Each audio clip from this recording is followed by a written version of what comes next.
Welcome to the Unfinished Workweek, a show for those working 55, 60, or 65 hours a week. And now, here is your host, Andy Gutierrez. Well, good evening, everybody. This is Andy Gutierrez, and welcome to the Unfinished Workweek. Before we get into anything tonight, I want to review some things from last week, clarify some facts. You know, I talked to some people, and they told me, well, some of this is theory.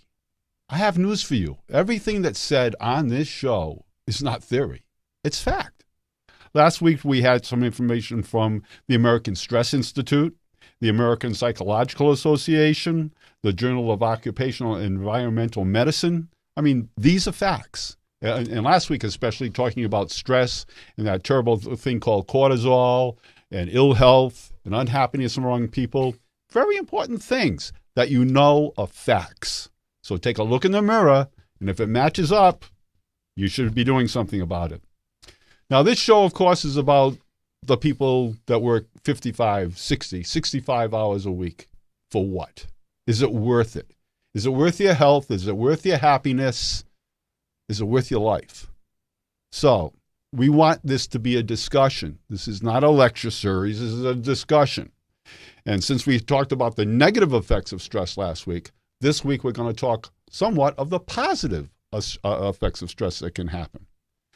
Now, when you call in, you'll be calling into 813-639-8255. You'll see it scrolling along the bottom of your screen.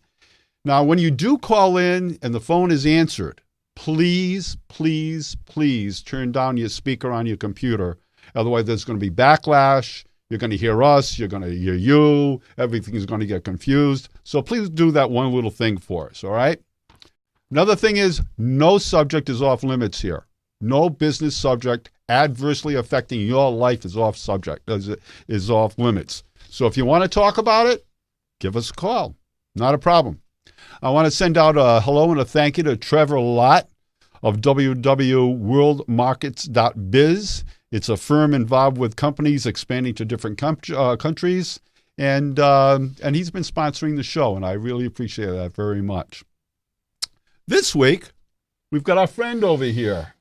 I hope he's our friend. His friend is Joe Ulrich. He is the CEO and owner of Omni Publicity. And he also works with certain doctors that we'll get into later. Joe can be reached at 813-944-3024 or email Joe Ulrich at omnipublicity.com. Now, our topic for this evening is a good one. It's finding your happy place in the QB farm. And for those people out there that don't work in a QB farm, this is not acreage out in the woods somewhere. This is an office building. And so, yes, it is a stressful place, and it is called the QB farm because everybody that works in an office today works in a cube, except for the higher-ups like the VPs, etc. So join me and welcome me, Joe Ulrich, over here. How you doing, Joe? Andy, great. Very good. Nice to be on your show. It's always good to see you. You know, you always a pleasure. Never 2 days are the same. And let me tell you something. You clean up really good. Thank you. Yeah. I know you've seen me at my worst and at my best. So you're a very good judge. Very good judge. Well, what can I tell you? I just got through with Starbucks over there and seeing you there and all the ladies looking at you. I said, "Holy cow!" All right. My first question to you to open up our discussion tonight. Mm-hmm. Okay. The topic of the show is the topic you gave me. Yeah. Mm-hmm. Right? Yes, absolutely. How to find happiness on the QB farm. Yeah. It's an interesting stuff. And like yourself, I consult with a lot of businesses. I know you do too. And always having conversations, and somehow it always come back to the boss I'm working for or the employee that's working for me. That those conversations always take place. And so there just seems to be ubiquitous. There's a lot of unrest in the working place. There's as you're well aware, you did a show last week on stress, and you can't talk about happiness without talking about stress. I mean, if there's anything that's going to create somebody not being happy in the workplace, it's going to be stress.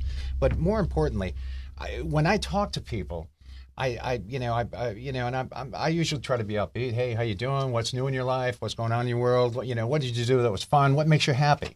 And the responses that I get, and I'm sure you've experienced similar things, is that I'll ask somebody, well, what is it that makes you happy? What is happiness to you? And inevitably,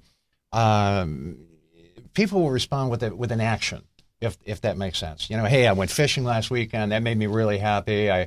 My son played in a T-ball tournament. That made me happy. My daughter sang in a choir. Geez, you have no idea how happy that made me, or this. But it's always that action. There's always something going on there, and it's like, no, that's not what I asked you. What is happiness to you? And what seems to elude everyone is the fact that happiness is really kind of like a state of mind.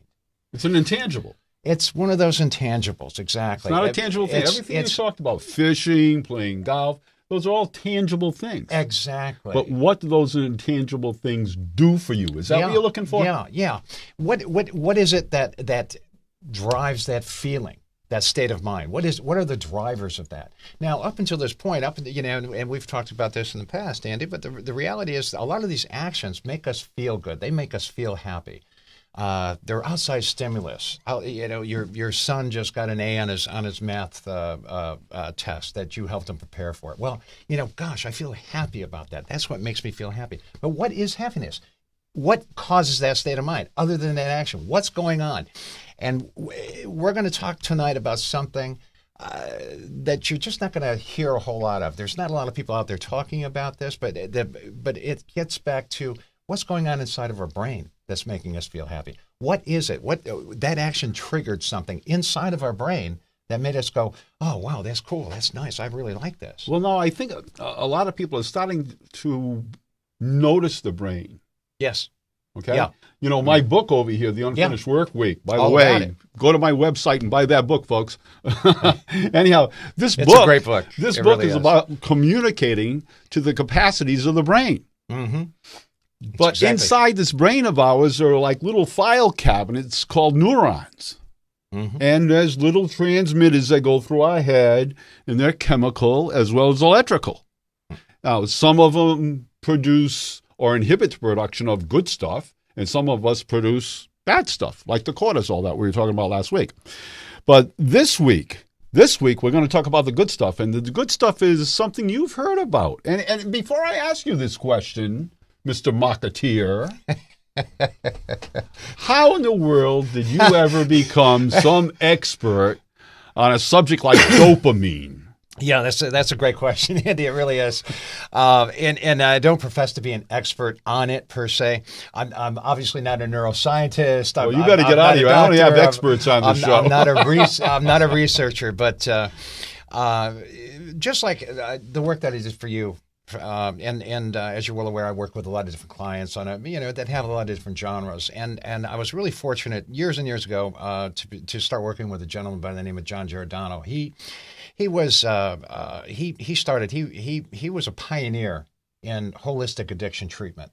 He was one of the pioneers. He was bringing in all types of modalities that examined other things, other parts of the body. He was a body and mind kind of guy. He wasn't just a 12-step. Yeah, the 12 steps were part of his program, but they were just an element. And I've worked with John, gosh, I want to say for about 8 years or so. And he's really done some incredible things. He sold his business about a year ago. He's still in business. I still do a lot of work for him. But this is how I kind of got started into this whole thing. He kind of opened that door. He also started an institute. It's called the National Institute for Holistic Addiction Studies. He started that probably about 7 years ago, and his science officer is a guy by the name of Dr. Kenneth Blum. Now you should see a picture of Dr. Blum. Folks. He's one of the greatest guys you ever met in your life. He truly is. He's just a real genuine, down to earth kind of guy.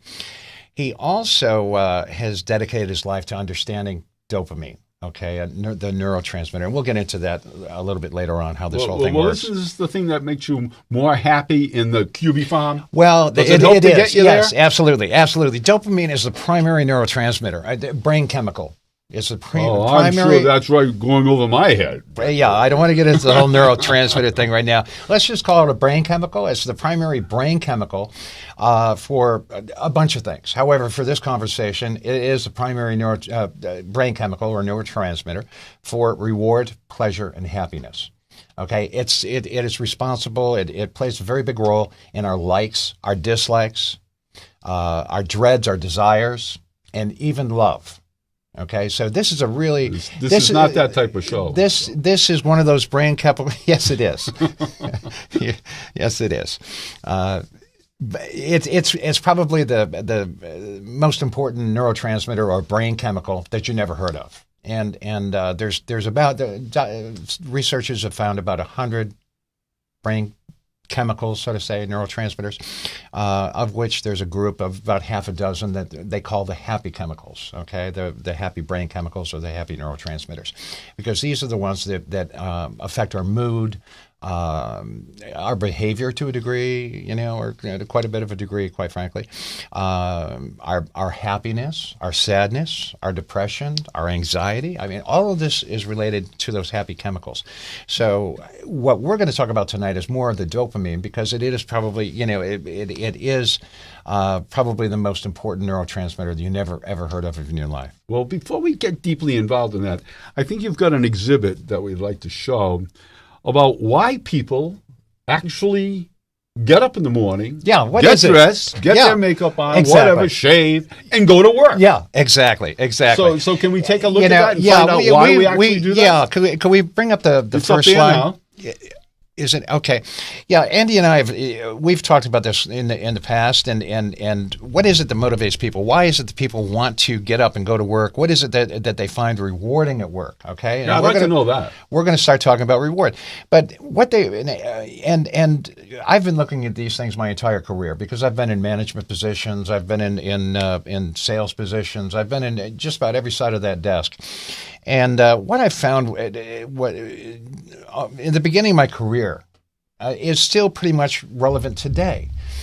You would think the incentive would be money. First thing would be money. But in reality, it's not. It's achievement.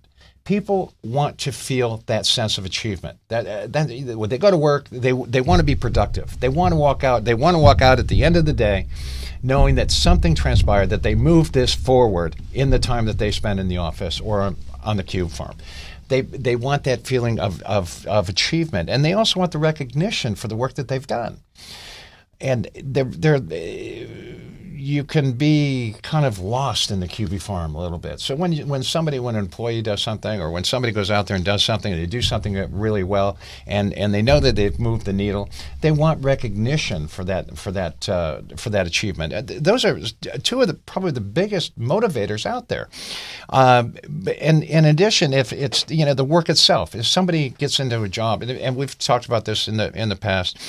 And they're doing work that they really enjoy. Maybe it's a nurse who loves to help heal. Maybe she's or he or she feels that about their career, or whatever the case might be. Or maybe it's a business guy who loves to make deals, and when he makes a good deal, he starts to feel it. He really enjoys that type of work. But unfortunately, as you and I were talking about earlier, more than half of the workforce is in a job that they don't like. 55% of the people are in a job they don't like. So they don't want to go to work. Yeah. So why? Why? Yeah. So I think on the chart you got some main reasons why they don't want to go to work. Well, it's why they do go to work when they don't like it. Okay, let's put it that way. But let's just finish with the motivators first, and some of the things that turn people off. Advancement and growth; those are obviously important things, but they're not important. The two keys here are advancement and achievement and recognition. And certainly advancement is in there, but it's on a much smaller level, as you can see on the graph. The biggest dislike about work is company policy and administration. Always has been, always will be. People are just so turned off by the corporate administration, the policies. You got to do this, you got to do that. You got to, stay in line. It's so rigid. You can't work at home. You have to come in here and work in here, fight the traffic, waste the time. Come in here, or waste time. The younger generations saying, no, I'm not going to do those things. Well, yeah, there's definitely migration in another direction. There's no doubt about it, and more companies are moving that way because first of all, there's less office space that they have to lease. There's less overhead. They somebody working from their bedroom. They if they can work virtually, yeah, exactly, right? Visually, yeah, virtually. yeah. You got Skype now. You got and then you've got these other with the cell phones. I forgot, but there's Skype-like programs that you can get with your, So there's all kinds of things out there that you don't really need to be in that office right now. If you're a go-getter, if you can stay motivated, if you can, if you can achieve things at your house. Maybe there's a reason for that. What's the second one? Well, supervision. I mean, that's maybe they don't like the supervisor. Well, this is the point. This is where I'm getting. This is where I'm getting. People are really dissatisfied. The workforce is dissatisfied with the cube farm. They're not happy being on the cube farm. If they could escape, they would do it. Was it like a Bob Wire on the farm? It's virtual. It's virtual. But at any rate, it's really pretty interesting when we look at why people do why they work. Now, some of the things that I mentioned before, what makes people go to work when they don't really enjoy their job, when they hate their boss, they hate the work environment, they hate the wages. But there's also things they're called, if you check, it's called human universals. Okay, these are things that there are some human universals that transcend everything. They transcend societies, beliefs, religious beliefs, political beliefs, things like I want to be married. I want to raise my kids. I want a better life for my family. I want a better home for my family. Some of those human universals are what make people get up in the morning and go do a job that they really can't stand for a person that they really hate. Yeah. Or they not necessarily hate. That's a pretty strong word. Living. Right. And that's really, that's the bottom, the Maslow pyramid. If any manager worth his salt is familiar with that, the basic level of, just existence. What's it cost me to exist in today's environment? You know what's really sad about that, if I may interject something? Certainly. Is that here we are, these folks out there going to work, even though they maybe don't like their job or they don't like the environment, whatever the case may be that you have over there, but they go because of that basic instinct. Yes. Right? Yes. And so they're spending 55, 60, and 65 hours a week at the job. Yes. But not with the family and enjoying what they like to do. If you look at, and Andy, we've had this conversation before. Also, if you look globally at some of the other societies, you find that not all these other societies work 60 hours and 55 hours a week. Exactly right. And yet they're still just as productive. And how is that? They're working 35 hours a week, but yet we're working 55.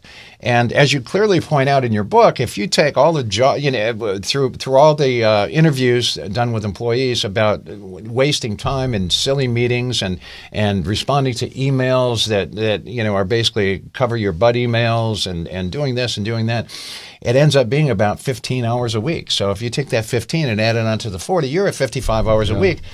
And 15 of that is just wasting time, which obviously your book can pare down pretty quickly, can get it into a reasonable amount. But more importantly, what is that? Where the time is not infinite. It's got to come from someplace. Yes. So now that parent that gets that reward feeling from being with his kids, with helping them with their homework, well, that time isn't there. That's right. So who suffers? Is it the parent? Well, not it's really both.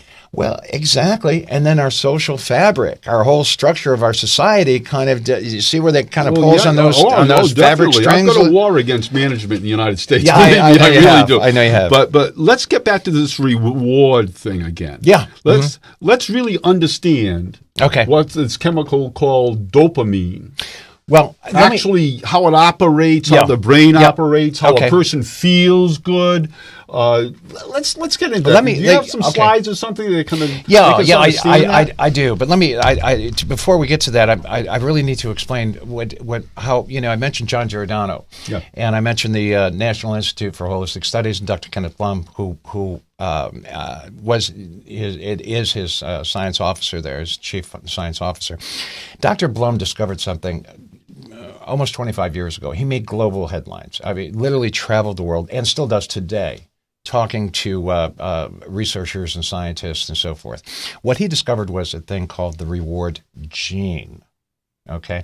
Now, you remember back in the 80s when they were breaking down the genome and all this DNA stuff was going on. He was one of those. Wow. He was one of those. His discovery, his co-discovery with Dr. Noble, Dr. Ernest Noble, moved the needle. It moved the needle. It changed the way the medical profession, changed psychology. It changed addiction treatment. Okay, moved the needle. And basically what he found was that people, the gene that was responsible, that motivated people to do the things they did. This particular gene, what he found that again made global headlines. He found that in this particular genotype, some people's brains process. Well, all people's brains. Let me rephrase this. All people's brains process brain chemicals differently. And when it comes to the happy chemicals, everyone's brain does it uniquely. However, this particular genotype didn't produce as much or utilize dopamine, I should say, correctly or as efficiently as other genotypes. And what happens is, as a result, is that people were not getting the amount of dopamine in their system that was necessary. So what happens when that happens to a worker? Somebody uses a work. Exactly. What are some of the symptoms of what would happen? Exactly. If there's not enough. Well, here's reward deficiency syndrome. Okay, is the term that he uses. He identifies the condition, and what it is somebody whose brain doesn't produce or utilize dopamine effectively, or there's a problem in that. Okay, is that those people who have lower production, okay, we can just call it lower production of dopamine, are going to experience more. They're going to more stress. They're going to experience more anxieties. They're going to feel uncomfortable. Dopamine is a neurotransmitter primarily responsible for reward and pleasure. When we do little things, we talked about this just a little bit ago. You help your son with his math test. He comes home from school. He aced the test, and you're full of joy. That's dopamine. That's what dopamine does. That's what gives you that euphoria. So if somebody's low on it, yeah. And you notice this at work, they might be grinding their teeth, right? It could be all kinds of symptoms. Okay. Yeah. Now, but it's also what's important here with dopamine is that lower amounts could cause depression. In fact, I think we've got a slide here. If we could, I think it's slide number. If we could look at slide number 6, if you have that. Chris to work over there. Chris. Yeah. So here we go. Here's slide number 6, and this gives you basically your peak performance. This is just something that I found online that is ubiquitous. Again, when you're looking at the higher performance, this is where you want to be. On the left or the low side. For the people that can't see, okay. Yes. They might just be listening. It's in the form of what? Oh, it's a bell curve. It's a bell curve. It's a bell curve. But it's not a fat bell curve. It's a skinny bell curve. Yeah, it's pretty skinny bell curve because you get that peak performance. You get that narrow little area it's just in there. A narrow area. Yeah, right? but this particular slide that we're looking at is performance versus stress and the severity and duration of stress, quite frankly. And if you got if on the low side, if you got low performance, often you're going to find the individual to be bored, depressed. Maybe not feeling comfortable within themselves, not feeling that well-being. Where peak performance would be somebody that's more along the line of, and I know you probably know them. They're in your lives. The steady Eddie, the person that always shows up, kind of has a smile on their face, doesn't get too high, doesn't get too low, just kind of keeps gets on down. going. Energizer Bunny. Yeah, just keeps things going. Nothing too much on the high or low side. But then you get, again, with a more severe and duration of stress, your performance goes down again. Correct. So stress definitely plays a role. Now, what's interesting is when I saw this, and if we could go to slide number 7, if you don't mind, what you're going to find is what I did is I overlaid dopamine on this chart and said, look, okay, if you get into a low level of dopamine, what's going to happen? Okay. you're going to feel bored, depressed. You're not. You're on the low side of the scale. Depression is definitely related to a low side of dopamine. However, if you get right into that perfect balance, again, we get back to that perfect person. The guy or gal that shows up, steady Eddie. Not too high, not too low. Good stress. Good. Yeah. Well, but it's also their dopamine levels. Are good. Okay, so they have So they have their dopamine is being produced correctly. So even with high stress, somebody with a balance, a balance of brain chemistry with the brain chemicals, because it's not just one chemical; it's how they interact with each other also.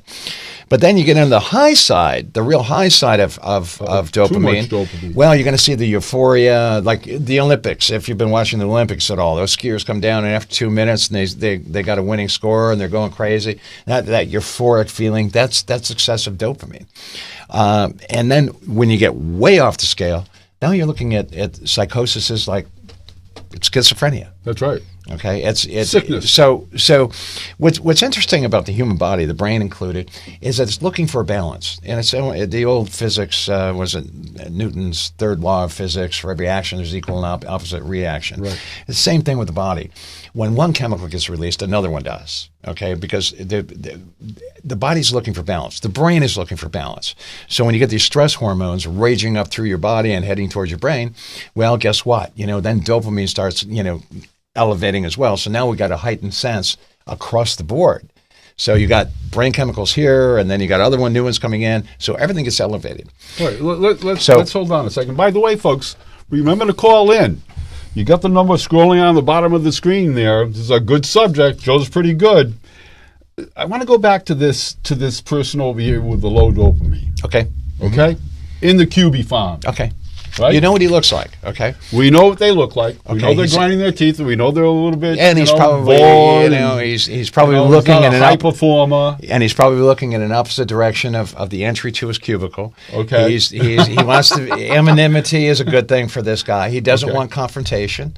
He doesn't. He's more of a person that wants to just kind of get the job done, hit the door, or doesn't want to. How do we help that employee perform better? Because of increased. Well, first of all, we have to understand. I got to ask you that question. Yeah, you know that. Yeah. But we're to answer that thoroughly. We've got to take a look at what's causing a lot of this. Especially in the workplace. And we, just briefly, I know you went through a lot of this last week, but it's still relevant for our conversation. All right. That's stress. And basically, what is stress? We have to answer that question right away, because in order to understand happiness, we have to understand stress. They go hand in hand. Yeah, we did that in the week. Workplace. Yep. So I don't want to belabor the issue, but it's necessary for the people that didn't see or hear your show last week to understand it now. Basically, what stress is, and especially in the workplace, is it's our reaction to what is a perceived threat. We have a caller coming in. Good evening. You're on the Unfinished Work Week live. Who's this, please? Hi. Hello there. Hello, gentlemen. Thank you very much. Andy, Valerie here. Hey, Val, how are you? If I could. Hi. Very good. Very fascinating. And thank you, Joe, for having such a great presentation there on what you're doing, and you're so knowledgeable. I just wanted to kind of jump in. It is my field a little bit. Okay. My previous background is a psychologist and biofeedback and stress management. Oh, yeah, sure. Using light and sound technology. Yes. Now, I'm sure you're familiar with that. To me, when you're talking about balance, Joel, the thing about balance is the left and right hemispheres. Don't forget about that as well. It's a big part of it. And I've done research over the years on this very subject and topic, and what you're saying is so true. The average person, is going to have a little bit of a hard time of recognizing these facts. But, as far as the light and sound machine and technologies go, they have the capability of balancing and also having the ability of light, in training brain waves to alpha, beta, theta, whatever brainwave activity you're seeking. Got it. And therefore will release and control chemical aspects in a more natural way as well. Yes. And just so in certain like melatonin is a wonderful anti-aging supplement that addresses some of these issues as well.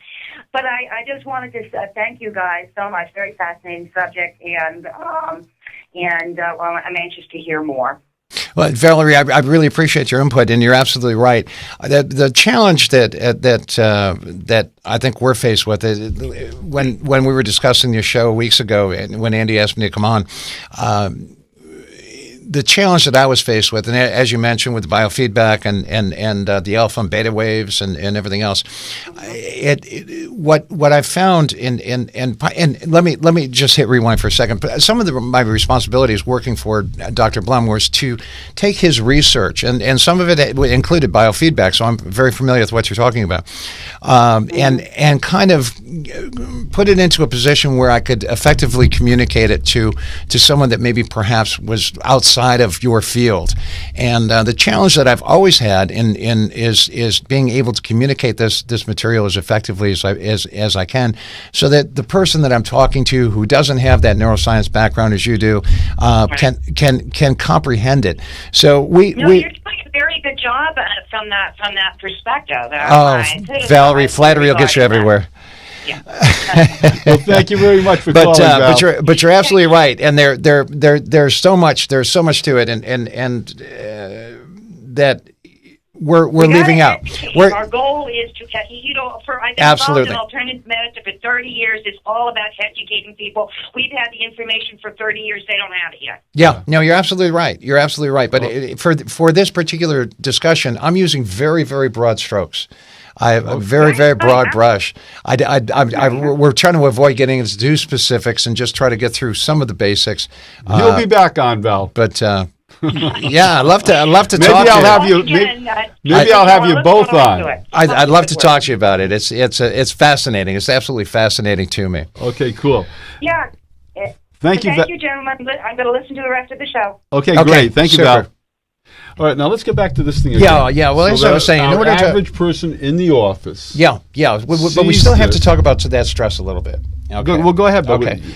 And how the whole thing works. And basically, stress is just our reaction to an outside stimulation. Okay? Exactly. We're stimulated from the outside. The magic word is control. And it's not necessarily control. It's the older part of our brain. Okay, which is basically our emotional center. It's not basically; it is our emotional center. And what happens is when we feel stressed in the office, there's something that challenges us. Now, an example I like to use is there you are in the cubicle, and maybe even the guy with a little bit of depression or whatever the case might be, and he's sitting in his cubicle and maybe getting ready to go for his break, or maybe he doesn't look all that productive, and then sure enough, walking right down the corridor is his boss or his boss's boss, even worse, right? So how does he respond to that? That's stressful to them. Okay, automatically there's that stress. Okay, it just comes about, and there's nothing you do about it. And then only to find out that the boss was actually heading to the coffee machine or something. So now that stress kind of relieves.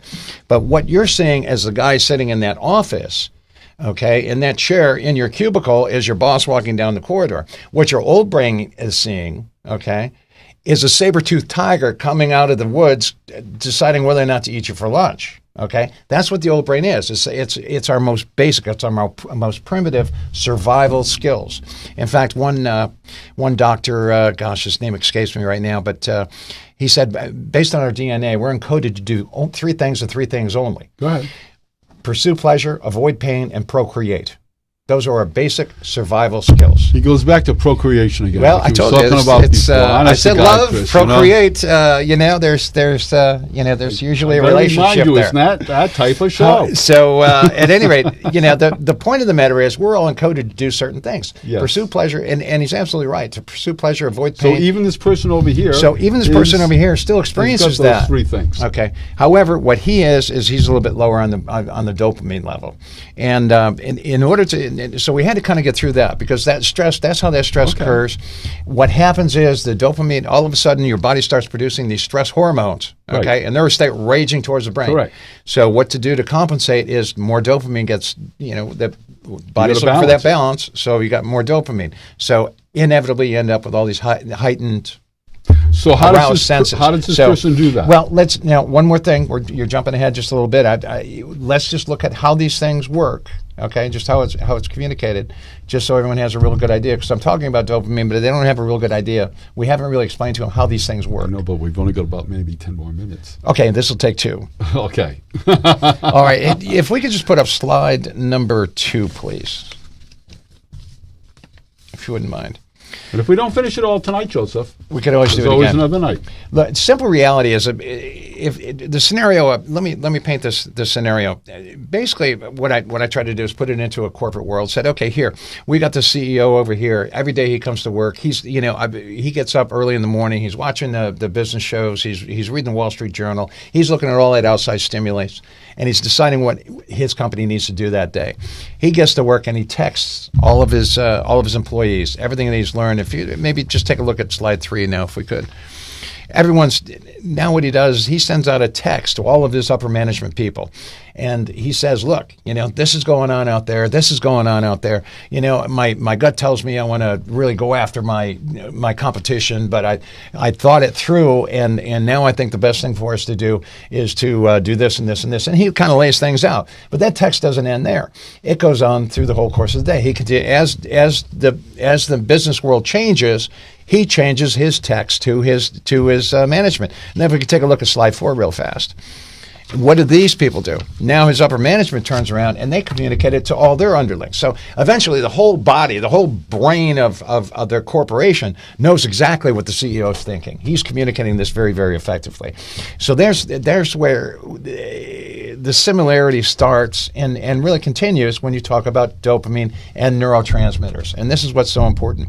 A neurotransmitter is the text. It's not the CEO and it's not the cell phone. Okay, it's that message that jumps across these little electrical circuits. Okay, it's communicated by electricity from one cell phone to the other. So the cell phones could actually be considered neurotransmitters. Okay, if we could take a look at slide 5, if you don't mind. I call this the brain path, the brain plan. We've got the family plan, the CEO plan. Now we got the brain plan. Now the family plan too by Sprint. So dopamine acts just like the text. It communicates that message. It takes that message from from your phone and puts it onto the phone of somebody else's. They in turn take that and they spread it through. Now the brain uses electricity just like the cell phone, but it also uses neurochemicals. It uses chemicals, which are, in this case, we're talking about dopamine or the happy chemicals. So the dopamine is nothing more than a message, a text message that goes between cell phones. That's all it is. What dopamine does is it communicates a sense of well-being throughout the rest of the brain. Now, if the CEO stops sending all these text messages, what do you think upper management would do? An hour later? I mean, I think they'd rejoice. They get so many of them during the day. Well, the response of it. Well, that's one response. But the rest of them, there's some that are responsible who are expecting that and live by that. What's going to happen? Well, how are they going to respond? They're going to get nervous. They're going to get upset. They're going to feel uneasy. Wrong. Yeah, something might be wrong in the basic strategic plan. It's changing. I don't know about it because I don't know. I'm not in control. Communication. Control. Well, you're not in communication. Well, you're not in this communication, case, for this demonstration, you're not in communication. Okay. So that's exactly what happens when dopamine isn't sent out as it should be. They don't receive the message. They're expecting the message. So this text message, which you are calling dopamine, yes, right? Yeah. Now, how do we send that dopamine message to that person on that board? And I don't want to be here. And Yep. I'm going to work my 8 hours, go home, and if you want to fire me, how do we make this person I don't happier? Fired, how does stay here? And well, there's a couple of things. First of all, there's 3 things anyone can do right now, this very second. This very, very second, right now, anybody can do. They don't have to get out of their chair. They don't have to move across the room. 3 things that you can do right now that will immediately change your mood and lower your stress. Really? 3 things. First thing is smile. Smile. Oddly enough, now here's where it really gets bizarre. The brain cannot determine a fake smile from a real one. Doesn't know. All it knows is that the ends of your mouth are turned up, and that indicates to the brain that things are good. So all of a sudden the dopamine goes up, the cortisol and the adrenaline go down, and you're going to relieve some stress right off the get-go. Second thing you can do right now, okay, make a joke. Levity will change your brain patterns. Okay, it'll once again, even though it's not a good joke, even if you can't make a joke, just the effort of making a joke will increase the dopamine In other words, production. making light of a situation. Exactly. Right? Exactly. Add levity to it. And the third thing, and is pretty bizarre, and I think Valerie would probably validate this based on the biofeedback things she'd worked with, but it's well known that if you listen to your favorite music, okay, you're going to elevate your dopamine levels and lower your stress hormones. I don't care if it's Motley Crue or Mozart. If it's your favorite, get those earbuds out, plug them in, turn on your MP3 player, and listen to your favorite music. So if we can do those three things, right away, immediately, that person, yes, productivity should increase. He's got to manage it to. That's something that somebody could do right now, immediately. Now, for that person that's depressed, he has a couple of different options. Oh yeah, first of all, you got the therapy thing. Second of all, they make a lot of pharmaceuticals, make a lot of chemicals for this particular thing. However, I'm a big advocate for more of a holistic kind of thing. They're making huge gains with amino acids, amino acid therapy. Okay, where for example, tyrosine is a precursor to dopamine. So you could be. There's so many things could be messing up the whole production. It could be the food. It could be the food that we're eating, the lack of exercise. There's a million different things, not necessarily a million, but there's a vast amount of things in our environment that could be just totally messing up our brain chemistry. So are they depressed because they're not getting enough dopamine? Are they depressed because of maybe a situation that's causing less dopamine production? Is there something eating the dopamine? Is there low stores because of stress? Stress will deplete dopamine. So if you're in prolonged stress or actually distress, okay, so your dopamine levels are going to go down. Exactly. So that's why you've got to come back, because most of the people working out there, over 55%, are distressed. Yes, absolutely. And that leads to bad eating habits, and we know 55 to 70% of the people out there are overweight because of bad eating habits. Well, there's more to it than that, but that's a whole different show. It enters into it. Yeah, it does. It certainly does enter into it. It does. And so, so that we can talk more about this, because I want to get more involved with what dopamine in business does, because I know damn well that dopamine affects the attention span. Yeah, learning, ability, I know it affects functions. Working memory. Yeah. Right? Long and short term. Yeah. And so I want to get involved in those, because those affect people in business today. Sure. It relates to your book as well. And that's why I'm also bringing it up. Sure. And but I want to talk about some of those things too, Joe. Sure. Is that okay? Yeah. Now, I've got 5 minutes left. Okay.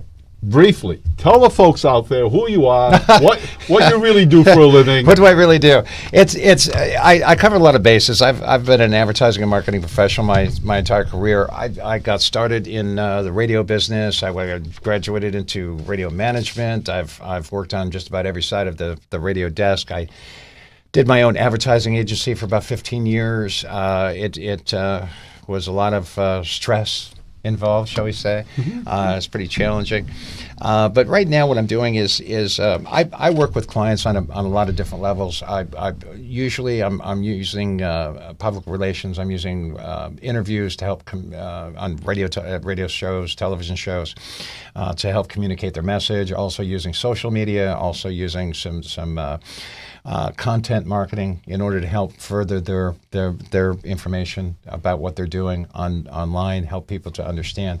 So I'm really kind of a marketing guy. I'm pretty handy with video and cameras, as you're well aware, and post-production. So every aspect of my career has been, is kind of incorporated into what I do for clients. So I get clients found, I get them known, I make them famous. All right. Well, let's get a hold of Joseph over here.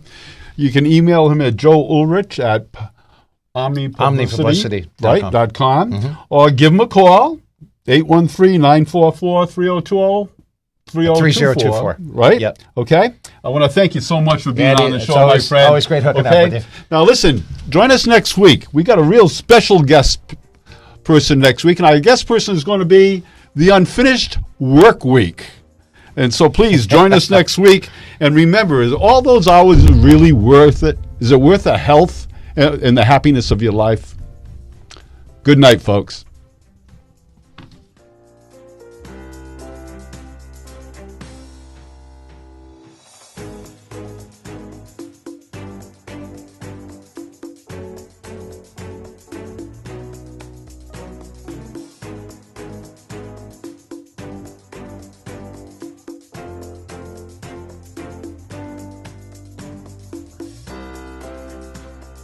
Thanks for watching.